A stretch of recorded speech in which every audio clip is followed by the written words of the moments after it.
인천공항 도착 게이트를 나서는 최은영의 손에는 낡은 가방 하나뿐이었습니다. 53세의 나이에도 허리는 곧았지만 며칠간 잠 못 이룬 눈가에는 깊은 피로가 서려 있었죠. 독일 프랑크푸르트에서 13시간을 날아온 긴 여행이었습니다. 어머니의 부고를 받고 급히 귀국한 길이었거든요. 공항 곳곳에서는 가족들을 마중 나온 사람들의 환한 웃음소리가 들렸습니다. 하지만 은영을 기다리는 사람은 아무도 없었어요. 혼자 택시를 타고 집으로 향하는 길, 창밖으로 보이는 서울의 풍경이 낯설게만 느껴졌습니다. 20년 넘게 해외에서 살다 보니 고향이 이렇게 변해 있을 줄은 몰랐죠. 엄마가 떠났다니. 은영은 택시 안에서 가방을 꽉 껴안았습니다. 가방 속에는 어머니의 유품 상자가 들어 있었어요. 독일에 있을 때 택배로 받은 작은 상자였지만 무게는 예상보다 묵직했습니다. 마치 어머니의 일생이 고스란히 담겨 있는 것 같았어요. 집에 도착해서 문을 열자 오랫동안 비어있던 집 특유의 쿰쿰한 냄새가 코끝을 찔렀습니다. 어머니가 항상 깔끔하게 정리해 두셨던 집이 이렇게 허전할 줄이야. 거실 한쪽 구석에 놓인 어머니의 사진이 은영을 맞이했습니다. 자애로운 미소를 짓고 계신 어머니의 모습을 보니 눈물이 핑 돌았어요. 상자를 열자 세월의 냄새가 진하게 풍겨났습니다. 낡은 국자 하나, 색바랜 사진 몇 장, 그리고 정성스럽게 봉인된 편지 하나. 편지 겉면에는 또렷한 글씨로 한성재 회장님이라고 적혀 있었습니다. 은영의 손이 떨렸어요. 한성재. 은영의 심장이 빨라졌습니다. 국내 최대 식품 외식 계열 한성홀딩스의 그 한성재 말이었죠. TV에서 자주 보던 그 유명한 기업가 말이에요. 어머니가 왜 그런 분에게 편지를 써두셨을까요? 떨리는 손으로 편지를 펼치자 어머니의 익숙한 필체가 나타났습니다. 25년 전 공장 화재 때 회장님의 아드님을 구해드린 일이 있었습니다.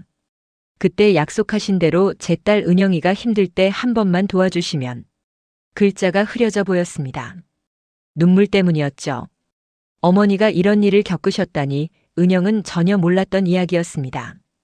편지를 다 읽고 나서 은영은 어머니의 삶을 되짚어봤습니다. 새벽 4시에 일어나서 세탁소 문을 열고 오전에는 빨래를 받고 오후에는 도시락을 만들어서 공장과 사무실에 배달을 다니셨던 어머니. 밤 11시까지 다림질을 하시면서도 은영이 교육비는 꼭 마련해야 한다고 하시던 어머니. 그 작은 손이 만든 도시락 하나로 누군가의 목숨을 구했다는 것이었습니다. 그때 나는 뭘 했나? 은영은 자신을 돌아봤습니다. 학창시절 반 아이들이 세탁소 딸이라며 놀리면 얼굴이 빨개져서 아무 말도 못했던 기억이 생생했죠. 냄새 난다며 코를 막고 피하던 아이들의 모습도. 그때의 수치심과 분노가 지금도 가슴 한구석을 저몄습니다. 어머니는 그렇게 힘드시면서도 은영에게는 한 번도 불평하지 않으셨는데 말이에요. 졸업 후 공단 식당에서 조리 일을 시작했던 기억도 떠올랐습니다. 기름 냄새가 온몸에 밴 채로 야간 대학에서 경영학을 공부하던 시절. 낮에는 일하고 밤에는 공부하는 생활이 힘들었지만 어머니의 희생을 생각하면 포기할 수 없었어요. 독일 단기 연수를 다녀온 뒤에는 효율적인 급식 시스템과 노인 영양 솔루션 개발에 몰두했습니다. 해외 법인을 중심으로 사업을 키워나가면서 독일, 네덜란드, 스위스 등 유럽 여러 나라에서 인정받는 회사로 성장시켰지만 정작 한국에서는 여전히 무명이었죠. 가끔 한국 언론에서 해외에서 성공한 한국인이라고 소개해주기도 했지만 일반인들에게는 그저 어디선가 뭔가 하는 사람 정도의 인식이었습니다. 결국 엄마를 닮았구나. 은영은 쓴웃음을 지었습니다. 배고픈 사람을 먹여 살리는 일. 형태는 달라도 어머니와 딸이 걸어온 길이 다르지 않았어요. 어머니는 작은 도시락으로, 은영은 첨단 기술로 같은 꿈을 이어가고 있었던 것입니다. 그때 핸드폰이 울렸습니다. 30년 동창회 초대장이었어요. 장소를 보니 한성 컨벤션 센터라고 적혀 있었습니다. 하필이면 한성 계열 건물이었어요. 이것도 운명의 장난인가 싶었습니다. 가야겠어. 은영의 목소리에는 결기가 서렸습니다. 어머니의 편지를 한성재 회장에게 전달해야 했고 동시에 자신이 누구인지 세탁소 딸이 어떤 사람이 되었는지 보여줘야 할 때가 온 것 같았죠. 어머니의 마지막 부탁이기도 했고요. 마이너스. 다음 날 아침 은영은 옷장 앞에 서서 한참을 망설였습니다. 해외에서 입던 정장들을 하나씩 꺼내봤지만 모두 검은색이나 회색뿐이었어요. 화려한 브랜드도 값비싼 액세서리도 없었습니다. 실용성을 중시하는 검소한 생활이 몸에 배어 있었거든요. 독일에서의 생활을 떠올려 봤습니다. 아침 6시에 일어나서 간단한 아침을 먹고 사무실에서는 직원들과 함께 도시락을 먹고 저녁에는 집에서 혼자 간단한 식사를 하는 규칙적인 생활. 명품이나 사치품에는 관심이 없었어요. 그 돈이 있으면 연구개발비에 더 투자하거나 직원들 복지에 쓰는 게 나았거든요. 이 정도면 되겠지. 10년 된 검은 정장을 꺼내 입었습니다. 거울 속 자신의 모습이 다른 사람들에 비해 초라해 보일 수도 있겠지만 개의치 않았어요. 중요한 건 겉모습이 아니라는 걸 오랜 세월이 가르쳐 줬거든요. 어머니의 유품 상자를 다시 열었습니다. 낡은 국자가 아침 햇살에 은은하게 반짝였어요. 손때가 깊게 벤 손잡이, 여기저기 찌그러진 자국들. 수십 년간 가족을 먹여 살린 어머니의 손길과 사랑이 고스란히 배어 있었습니다. 이 국자로 얼마나 많은 밥을 퍼담으셨을까, 얼마나 많은 사랑을 담으셨을까. 상자 안에는 오래된 사진들도 있었습니다. 어린 은영이 세탁소 앞에서 웃고 있는 사진, 어머니가 도시락을 들고 배달을 나가는 모습을 찍은 사진, 은영의 대학 졸업식 사진. 하나하나가 소중한 추억이었어요. 특히 졸업식 사진 속 어머니의 환한 웃음이 마음을 찡하게 했습니다. 그때 어머니가 얼마나 자랑스러워 하셨는지. 이것도 가져가자. 은영은 국자를 조심스럽게 가방에 넣었습니다. 왜인지 모르지만 어머니가 함께 가길 원하시는 것 같았어요. 오늘 있을 일들을 어머니도 지켜보셨으면 좋겠다는 생각이 들었습니다. 마지막으로 편지를 정성스럽게 새 봉투에 넣었어요. 25년이나 간직해 오신 어머니의 마음을 고스란히 전달해 드려야 했으니까요. 집을 나서기 전 어머니 사진 앞에서 잠시 멈춰 섰습니다. 엄마 다녀올게요. 꼭 편지 전해드릴게요. 그리고 엄마가 키우신 딸이 어떤 사람인지도 보여드릴게요. 사진 속 어머니는 여전히 자애로운 미소를 짓고 계셨어요. 마치 잘 다녀오렴이라고 말씀하시는 것 같았습니다. 택시를 타고 가는 길 은영의 심장은 계속 두근거렸습니다. 30년 만에 만나는 동창들 그리고 한성재 회장. 과연 어떤 일이 벌어질까요? 모든 것이 우연의 일치일까 아니면 어머니가 하늘에서 만들어주신 기회일까? 택시 창밖으로 스쳐가는 서울 풍경을 바라보며 은영은 각오를 다졌습니다. 어머니의 마지막 소원이니까. 은영은 가방끈을 단단히 메고 한성 컨벤션 센터로 향했습니다. 마이너스. 한성 컨벤션 센터에 도착하자 은영은 잠시 숨을 고르고 건물을 올려다봤습니다. 30층이 넘는 유리 건물이 하늘을 찌를 듯 솟아 있었어요. 로비는 예상보다 훨씬 화려했습니다. 대리석 바닥이 거울처럼 번쩍거리고 천장에 거대한 크리스털 샹들리에가 무지개 빛을 흩뿌리며 사람들을 내려다보고 있었죠. 정장을 차려입은 사람들이 여기저기서 웃음꽃을 피우고 있었습니다. 누구는 명품 시계를 자랑하고 누구는 최신 스마트폰으로 셀카를 찍고 누구는 비즈니스 카드를 주고받으며 네트워킹을 하고 있었어요. 30년 만에 재회라 그런지 다들 들뜬 표정이었습니다. 은영이 로비를 둘러보고 있을 때였어요. 최은영. 뒤에서 들리는 목소리에 돌아봤더니 강도윤이었습니다. 54세의 나이에도 여전히 반듯한 인상이었지만 학창시절보다 살이 많이 쪘네요. 명품 정장에 반짝이는 롤렉스 시계를 차고 있었어요. 머리도 어딘가에서 비싸게 해온 티가 났습니다. 도윤아, 정말 오랜만이다. 은영이 반갑게 인사했습니다. 어머, 정말 너구나. 그런데 도윤의 시선이 은영의 검은 정장을 위아래로 훑었어요. 평가하는 듯한 눈빛이었죠. 해외에서 뭐 한다더니 별로 잘 안 되나 보네. 옷차림이 너무 소박한데? 그 말에 은영의 미소가 잠깐 굳었습니다. 30년이 지나도 변하지 않는 건 이런 거구나 싶었어요. 그때 배준석과 오태연이 함께 나타났습니다. 준석은 성형외과 원장답게 얼굴이 20대처럼 젊어 보였지만 어딘지 부자연스러웠어요. 아마 자기 병원에서 시술을 많이 받은 것 같았습니다. 태연은 건설사 임원다운 당당한 체격에 비싼 수트를 말끔히 차려입고 있었죠. 야야, 최은영. 우리 세탁소 딸. 준석이 과장되게 반가워하며 손을 흔들었습니다. 와, 정말 오랜만이다. 지금 뭐 해? 아직도 급식 관련 일인가? 복지관 쪽? 해외에서 푸드테크 관련 일을 하고 있어. 은영의 대답은 짧고 간단했습니다. 푸드테크? 태연이 약간 비웃는 듯한 표정으로 웃었어요. 요즘 뭐든 테크만 붙이면 있어 보이긴 하지. 근데 실제로는 배달앱 같은 거 하는 건가? 돈은 되나? 세 사람의 시선이 모두 은영에게 쏠렸습니다. 마치 품평회라도 하는 것처럼 평가하는 눈빛들이었어요. 학창 시절과 정말 똑같았습니다. 그때도 이렇게 은영을 둘러싸고 이런저런 평가를 했었죠. 은영은 속으로 깊은 한숨을 쉬었어요. 그나저나 너 진짜 변한 게 없네. 도윤이 팔짱을 끼며 말했어요. 여전히 수수하고 뭔가 촌스러워. 해외 나가서 살면 좀 세련되어질 줄 알았는데. 메인홀로 이동하는 길에 노인 영양 지원 모금 코너가 눈에 띄었습니다.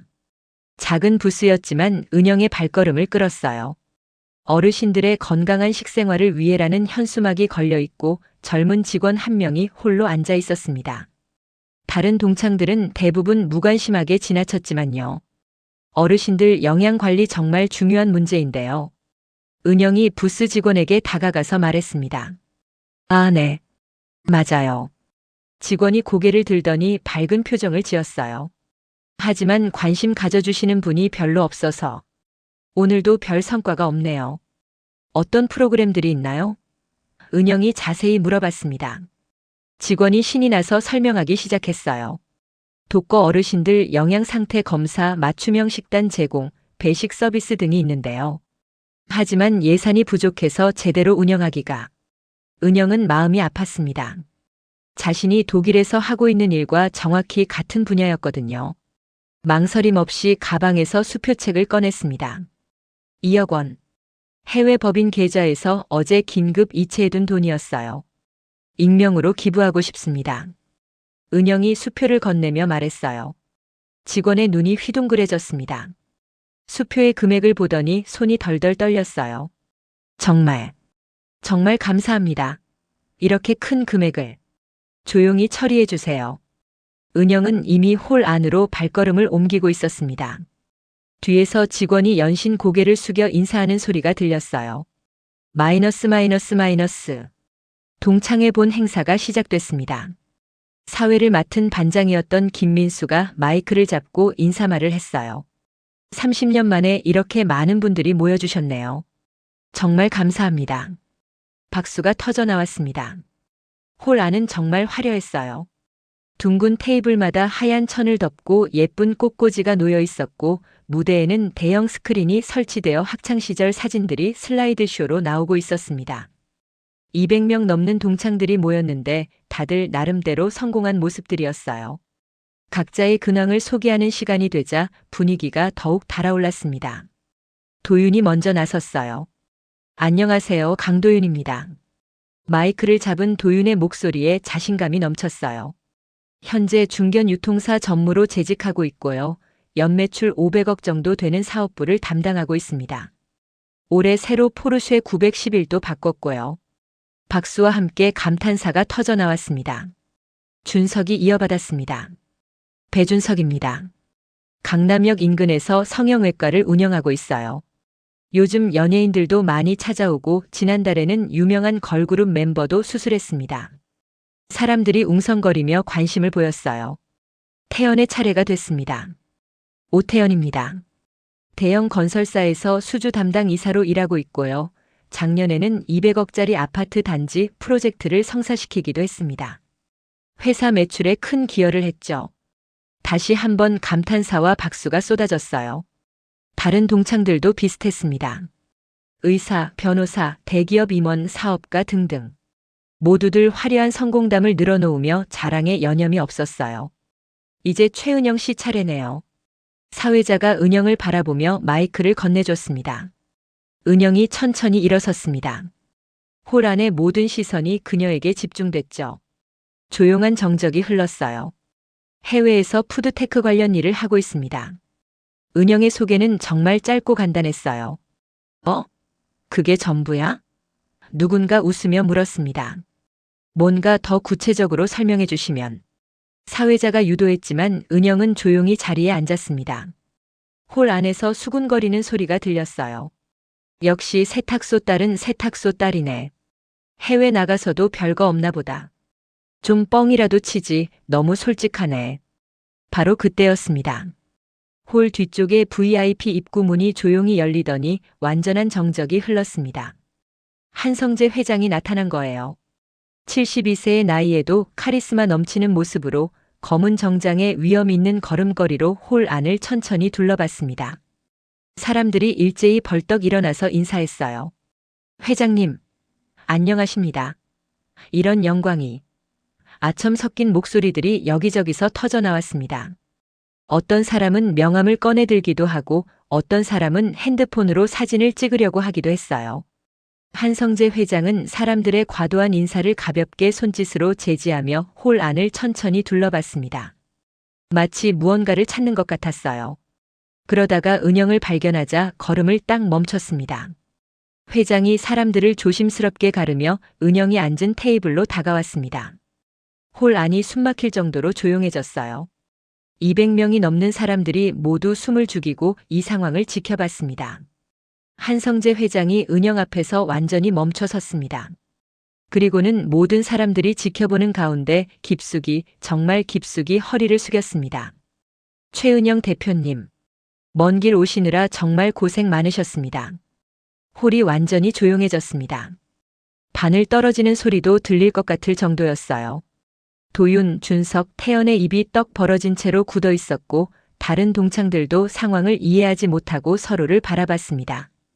은영도 당황했지만 최대한 침착하게 인사했습니다. 안녕하세요, 회장님. 오늘 이런 뜻깊은 자리에서 대표님을 만나게 될 줄은 정말 몰랐습니다. 한성재 회장의 목소리에는 진심 어린 존경심이 담겨 있었어요. 이와이 홀딩즈의 실제 설립자이시고 CEO이신 분을 이런 곳에서 뵙게 되다니. 홀의 웅성거림이 일기 시작했습니다. 이와이 홀딩즈, 한성글로벌이 올해 대형 인수 발표를 했던 바로 그 유럽 기업? 그리고 한성재 회장이 목소리를 더욱 높였습니다. 25년 전 제 아들의 목숨을 구해주신 문복순 여사님의 소중한 따님이시기도 하고요. 이번에는 완전한 침묵이었습니다. 모든 사람들이 상황을 이해하려고 애쓰고 있었어요. 마이너스. 한성재 회장이 천천히 무대로 올라갔습니다. 사회자가 얼떨결에 마이크를 건네자 회장은 정중하게 받았어요. 홀 안의 분위기가 완전히 바뀌었습니다. 동창회가 아니라 무슨 중요한 기업 행사 같은 느낌이었죠. 오늘 이 자리에 아주 특별하고 소중한 분이 계십니다. 회장의 목소리가 홀 전체를 가득 채웠어요. 최은영 대표님, 앞으로 나와주시겠습니까? 은영이 떨리는 다리로 무대에 올랐습니다. 수백 명의 시선이 따가웠지만 어머니가 함께하고 계시다는 생각으로 용기를 냈어요. 한성재 회장이 정중하게 봉투를 꺼냈습니다. 이 편지는 오늘 은영 대표님이 저에게 직접 전해주신 것입니다. 25년 동안 제가 잊지 못했던 분, 문복순 여사님이 쓰신 편지죠.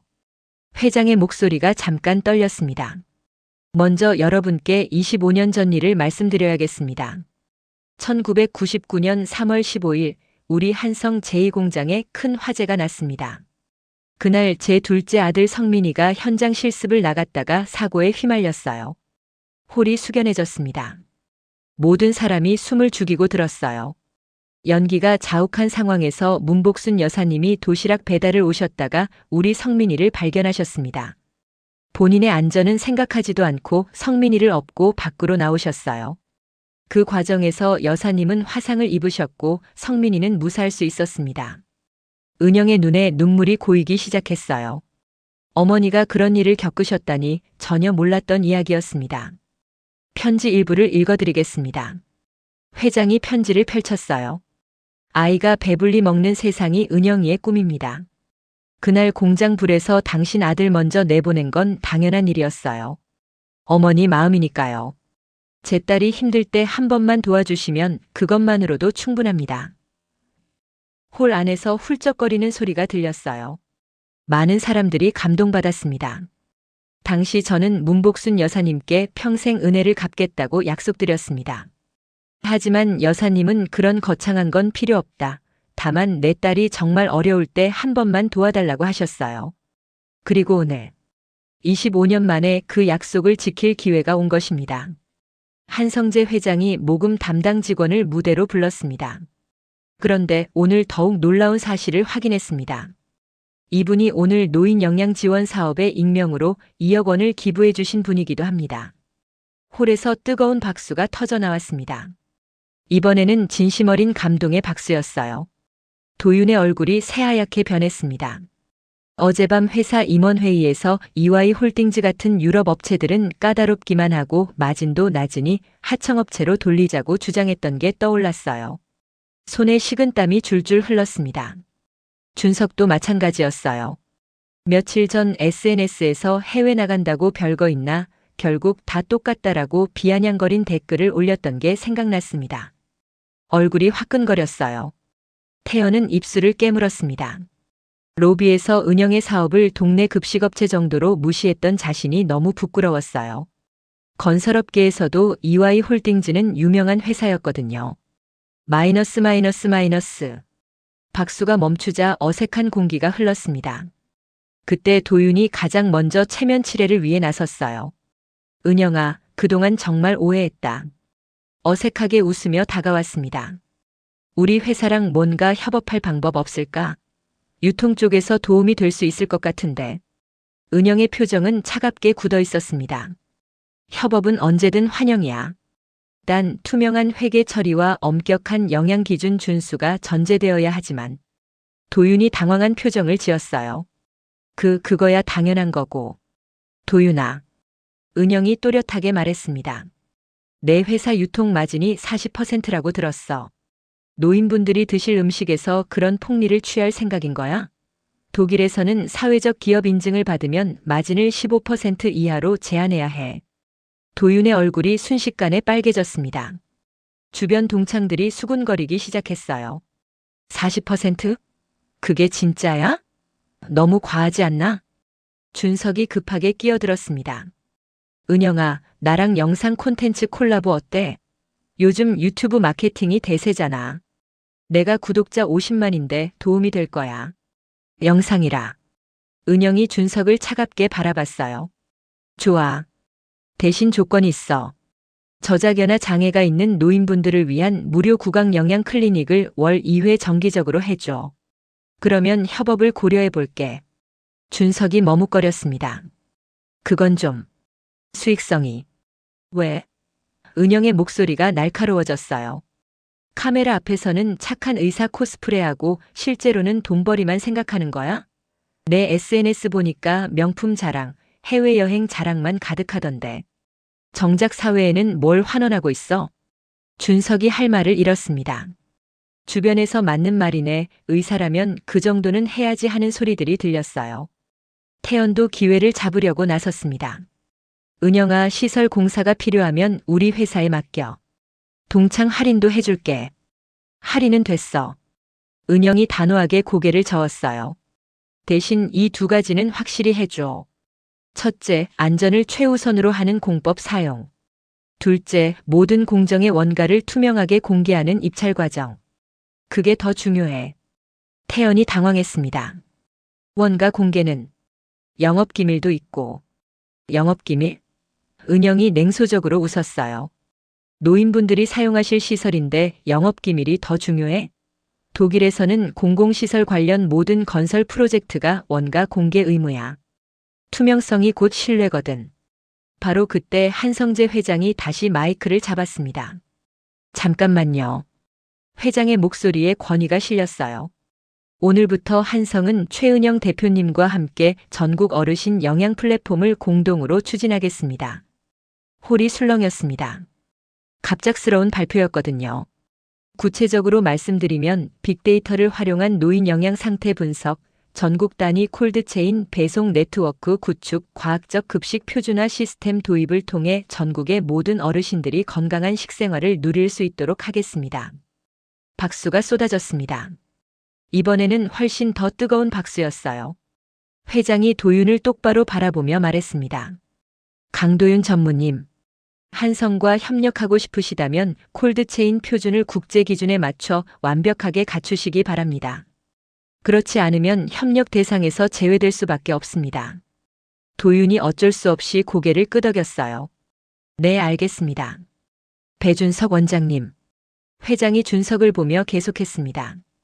저작연화 장애로 고생하시는 어르신분들을 위한 무료 클리닉을 월 2회 정기적으로 운영해 주시기 바랍니다. 한성에서 장소와 필요한 장비는 모두 지원해 드리겠습니다. 준석도 거부할 수 없는 상황이었어요. 네, 최선을 다하겠습니다. 오태연 이사님은 안전 최우선 공법 적용과 완전한 원가 투명성을 보장해 주실 경우에만 프로젝트 참여가 가능합니다. 회장의 마지막 통보였어요. 태연이 고개를 숙였습니다. 네, 그렇게 하겠습니다. 홀에서 다시 한번 기립박수가 터져 나왔습니다. 사람들의 표정이 완전히 달라져 있었어요. 처음에는 호기심 어린 눈빛이었는데 이제는 존경과 감탄의 시선이었습니다. 은영이 다시 마이크를 받았습니다. 홀이 완전히 조용해졌어요. 200명이 넘는 사람들이 모두 그녀의 말을 기다리고 있었습니다. 30년 전 여기 계신 많은 분들이 저를 세탁소 딸이라고 불렀습니다. 은영의 목소리는 차분했지만 강한 울림이 있었어요. 가난하다고 냄새 난다고 볼품없다고 놀렸죠. 그때 저는 정말 많이 울었어요. 몇몇 사람들이 민망해서 고개를 숙였습니다. 하지만 지금 생각해보니 진짜 부끄러운 건 가난 자체가 아니었어요. 은영의 목소리가 점점 높아졌습니다. 진짜 부끄러운 건 배고픔을 방치하는 시스템이에요. 어르신들이 제대로 된 한 끼를 못 드시는데도 모르는 척하는 우리 사회가 부끄러운 거예요. 홀에서 고개를 끄덕이는 사람들이 많아졌어요. 독일에서 20년 넘게 살면서 깨달은 게 있어요. 진짜 선진국은 화려한 건물이나 비싼 차로 만들어지는 게 아니라 사회의 가장 약한 고리를 얼마나 잘 돌보느냐로 결정된다는 거예요. 박수가 터지기 시작했습니다. 저희 어머니는 평생 이 작은 국자 하나로 사람들을 먹여 살리셨어요. 은영이 가방에서 어머니의 낡은 국자를 꺼내 들었습니다. 국자 한 번이 한 끼를, 한 끼가 한 사람의 하루를, 하루가 한 사람의 인생을 살린다고 하셨어요. 홀이 완전히 숙연해졌습니다. 국자를 바라보는 사람들의 눈빛이 경건해졌어요. 이 국자에는 어머니의 철학이 담겨 있어요. 누구든 배고프면 먹여야 하고, 아프면 돌봐야 하고, 외로우면 함께해야 한다는 철학이요. 그게 바로 진짜 성공이라고 생각해요. 한성재 회장이 자리에서 일어났습니다. 문복순 여사님의 숭고한 뜻을 기리기 위해 문복순 푸드랩을 설립하겠습니다. 이곳에서 노인 영양 연구와 현장 테스트, 그리고 새로운 급식 기술 개발이 이루어질 것입니다. 회장이 각각의 동창들을 차례로 바라보며 말했어요. 강도윤 전무님, 유통업계의 갑질 관행을 개선하고 진정한 상생 협력 모델을 만들어 주시기 바랍니다. 그래야만 우리와 지속적으로 함께할 수 있습니다. 도윤의 얼굴에서 땀이 흘렀어요. 배준석 원장님, 의료진으로서의 사회적 책임을 다해주세요. 경제적 어려움으로 치료를 포기하는 어르신들이 없도록 도와주시기 바랍니다. 준석이 고개를 끄덕였습니다. 오태연 이사님, 건설업계의 투명성 혁신에 앞장서 주세요. 안전하고 품질 좋은 시설을 합리적 가격에 제공하는 것, 그것이 진정한 기업의 역할입니다. 태연도 진지하게 받아들였어요. 홀에서 또다시 뜨거운 기립박수가 터져 나왔습니다. 이번에는 정말 오래 계속됐어요. 사람들의 얼굴에는 감동과 다짐이 어려 있었습니다. 은영이 마지막으로 말했어요. 저는 오늘 여러분께 보여드리고 싶었던 게 있어요. 세탁소 딸도 이만큼 할 수 있다는 걸요. 하지만 더 중요한 건 우리 모두가 함께하면 더 큰 변화를 만들 수 있다는 거예요. 6개월 후 문복순 무료급식센터 착공식이 성대하게 열렸습니다. 은영은 이날 어머니가 좋아하셨을 밝은 하늘색 원피스를 입고 참석했어요. 얼굴에는 평온하고 만족스러운 미소가 떠 있었습니다. 착공식장은 정말 많은 사람들로 북적였어요. 정부 관계자들, 시민단체 대표들, 언론사 기자들, 그리고 그날 동창회에 참석했던 사람들까지 모두들 이 뜻깊은 순간을 함께하기 위해 모였습니다. 착공식장 한쪽 벽면에는 특별한 전시 공간이 마련되어 있었어요. 어머니의 낡은 국자와 그날 한성재 회장이 읽었던 편지가 유리 액자에 소중히 보관되어 있었습니다. 많은 방문객들이 이 앞에서 발걸음을 멈추고 깊은 생각에 잠겼어요. 전시 패널에는 이런 글귀가 적혀 있었습니다. 한 끼의 밥이 한 사람을 살리고 한 사람의 사랑이 세상을 바꾼다. 문복순 1950-2024. 도윤이 은영에게 조심스럽게 다가왔습니다. 6개월 전과는 완전히 다른 겸손한 모습이었어요. 명품 정장 대신 수수한 정장을 입고 있었고 표정도 한결 누그러져 보였습니다. 은영아, 그동안 정말 많은 걸 배웠다. 도윤이 진심으로 고개를 숙였어요. 우리 회사 유통 마진도 20%로 낮췄고 갑질 방지 교육도 전 직원 대상으로 실시하고 있어. 내가 말한 투명 경영, 이제 제대로 이해했어. 은영이 따뜻하게 미소 지었습니다. 진심이 느껴져. 고마워. 그리고 이거. 도윤이 봉투를 하나 꺼냈어요. 우리 회사 직원들이 모금한 거야. 문복순 장학금으로 써달라고 하더라고. 봉투 안에는 3천만 원이 들어있었어요. 많은 금액은 아니지만 직원들의 진심이 느껴지는 돈이었습니다. 준석과 태연도 각각 재능기부 계약서에 정식으로 서명했습니다. 준석은 정말로 월 2회 무료 클리닉을 시작했고 벌써 100명이 넘는 어르신들이 혜택을 받았어요. 태연은 모든 공정 과정을 투명하게 공개하면서 시설 공사를 맡았고 오히려 이런 투명성 때문에 다른 프로젝트 수주도 늘어났다고 했습니다. 정직하게 하니까 오히려 더 많은 기회가 오더라고. 태연이 신기해하며 말했어요. 투명성이 곧 경쟁력이라는 내 말이 맞았어. 한성재 회장이 은영에게 다가왔습니다. 72세의 나이에도 여전히 정정한 모습이었어요. 대표님 덕분에 진짜 의미 있는 사업을 시작하게 됐습니다. 회장의 눈빛이 따뜻했어요. 25년 전 어머니께서 베풀어 주신 은혜를 이제야 제대로 갚는 것 같네요. 회장님이 베풀어 주신 기회가 더 큽니다. 은영이 정중하게 인사했어요. 아닙니다. 회장이 고개를 저었어요. 어머니의 희생정신과 대표님의 철학이 만나서 이런 기적 같은 일이 가능했던 겁니다. 앞으로도 계속 함께 해주세요. 착공식 행사가 끝나고 은영은 혼자 어머니의 산소를 찾았습니다. 예쁜 꽃다발을 들고 가서 정성스럽게 놓았어요. 어머니의 국자도 함께 가져가서 비석 앞에 조심스럽게 놓았습니다. 엄마, 다 해냈어요. 은영이 어머니 비석을 어루만지며 말했어요.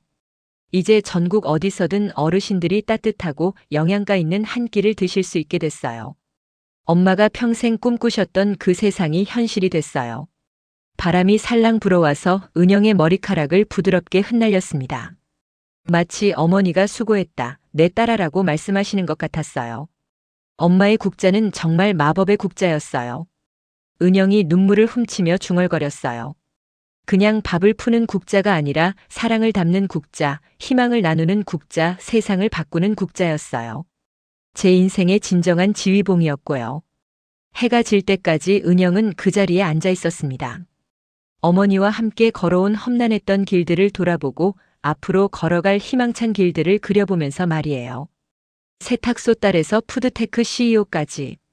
정말 멀고 험한 길이었지만 단 한순간도 후회하지 않았습니다. 오히려 감사했어요. 어머니가 심어주신 작은 사랑의 씨앗이 이렇게 큰 나무로 자라나서 이제는 많은 사람들에게 그늘을 만들어줄 수 있게 되었으니까요.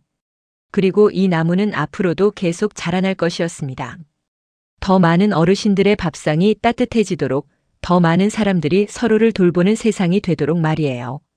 어머니의 작은 국자가 만들어낸 정말 놀라운 기적이었습니다.